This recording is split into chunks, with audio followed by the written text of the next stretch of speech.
Hi everyone, and welcome back to our podcast, where we help you navigate the fascinating world of English. I'm Maria. And I'm Jimmy. Today, we have an exciting episode for you all about English idioms and their origins. Idioms are a fantastic way to sound more natural in English, and they often have fascinating stories behind them. Absolutely, Jimmy. Idioms are expressions that don't mean exactly what the words say. They can be quite confusing for learners, but once you get the hang of them, they add colour and personality to your language. Let's start with a classic idiom: break the ice. This means to start a conversation in a social setting. The origin of this idiom dates back to the 1600s, when ships would break the ice to make a path for other vessels. That's interesting, Jimmy. For example, you could say, "At the party, we played a game to break the ice." It helps people feel more comfortable and start talking to each other. Another popular idiom is bite the bullet. This means to endure a painful situation bravely. The origin comes from battlefield surgeries when soldiers would bite on a bullet to cope with the pain. Imagine using it in a sentence like, "I decided to bite the bullet and get the vaccine." It shows courage in facing something difficult. Here's one with a culinary twist. Spill the beans. It means to reveal a secret. This idiom likely originated from an ancient Greek voting process using beans, where spilling them could accidentally reveal confidential information. You could say, "She spilled the beans about the surprise party." It's a fun way to talk about someone revealing a secret. Next up is let the cat out of the bag. This idiom means to accidentally reveal a secret. It dates back to medieval markets, where farmers might try to sell a pig in a sack, but would cheat by putting a cat inside instead. If the cat got out, the trick was revealed. For example, "I let the cat out of the bag when I mentioned the trip." It's another way to talk about revealing a secret unintentionally. Another interesting idiom is kick the bucket. It means to die. The origin is somewhat morbid, possibly relating to the method of hanging where the condemned person stands on a bucket, which is then kicked away. Using it in a lighter context, you could say, "My old laptop finally kicked the bucket." It can be used to refer to the end of something non-living as well. Now let's discuss burn the midnight oil. This means to work late into the night. It comes from the days before electric lights, when people used oil lamps to see after dark. You might say, "I had to burn the midnight oil to finish my report." It emphasizes the effort of working late. How about piece of cake?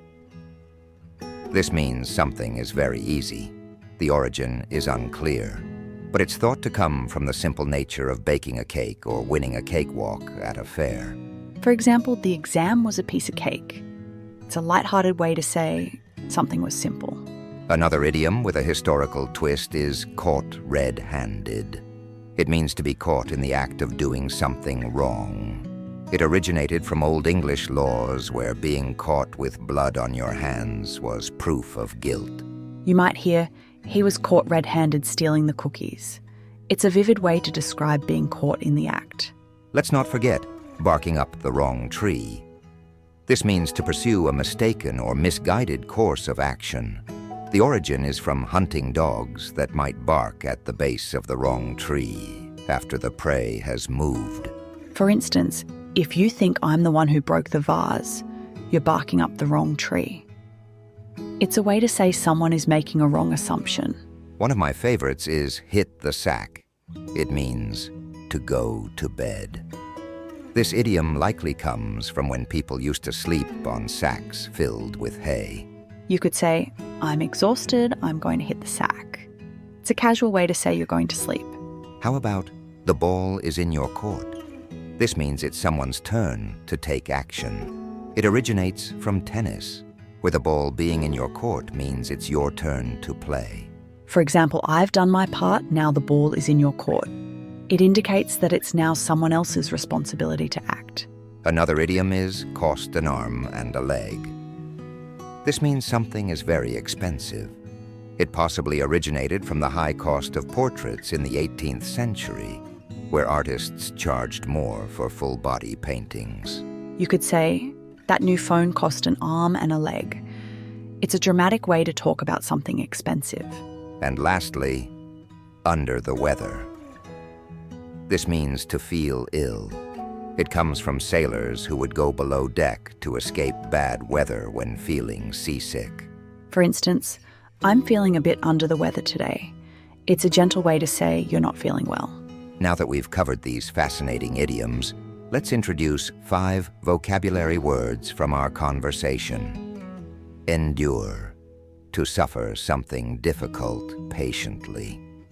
Sentence, she had to endure the long wait in the hospital.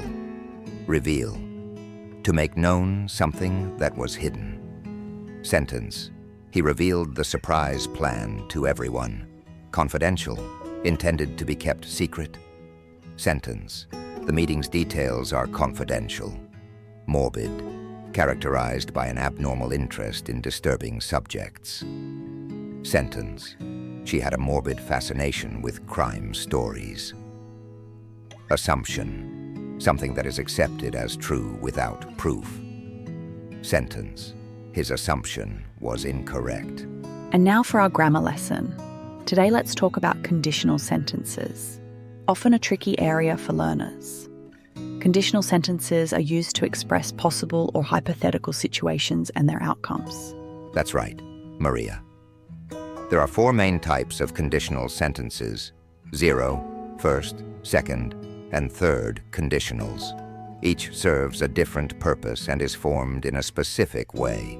The 0 conditional is used for general truths or laws of nature. It's formed using if plus present simple, present simple. For example, if you heat water to 100 degrees Celsius, it boils. The first conditional is used for real and possible situations in the future. It's formed using if plus present simple, will plus base verb. For example, if it rains tomorrow, we will cancel the picnic. The second conditional is used for hypothetical or unlikely situations. It's formed using if plus past simple, would plus base verb. For example, if I won the lottery, I would travel the world. The third conditional is used for past situations that did not happen. It's formed using if plus past perfect, would have plus past participle.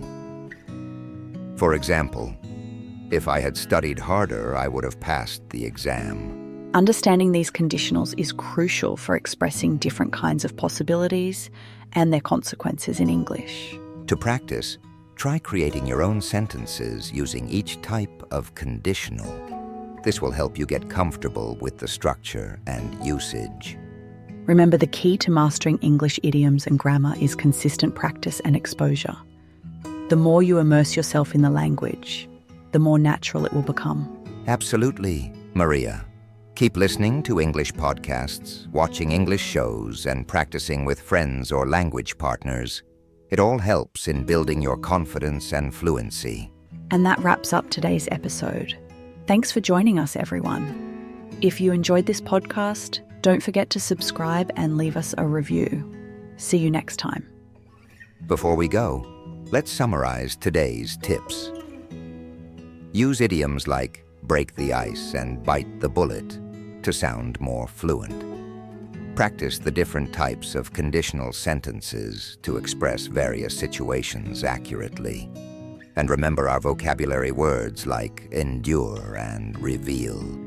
Great summary, Jimmy. And for those who love learning about idioms, keep a notebook to jot down new ones you come across. Try using them in sentences to get a feel for their meanings and contexts.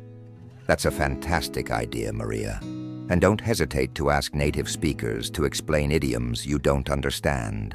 They'll often have interesting stories or examples to help you remember them.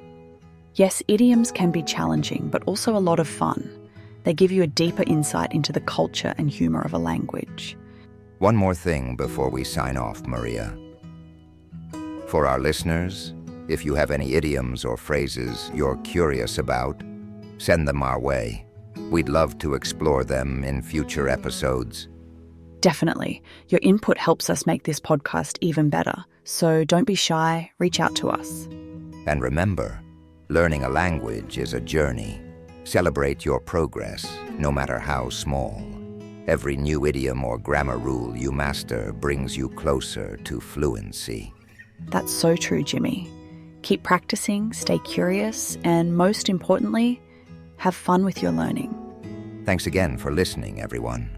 Until next time, keep exploring and expanding your English skills. Goodbye and happy learning.